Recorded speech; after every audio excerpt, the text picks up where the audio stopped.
Hello and welcome to What's Inside the Bag. So again, I've got myself something from Pret. What do you think inside? Shall we have a look? Dun dun dun dun. That's actually quite nice. Put a napkin in and a spoon, a fork. And what is it? What? Can you see? Can you see? It is one of their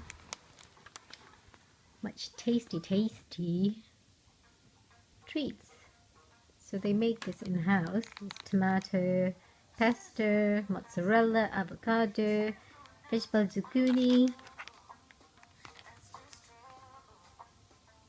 I don't know if it says there. If you have any allergies, please let them know.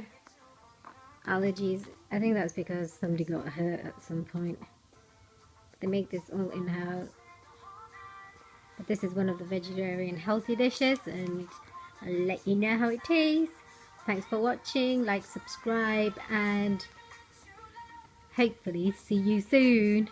Take care, bye!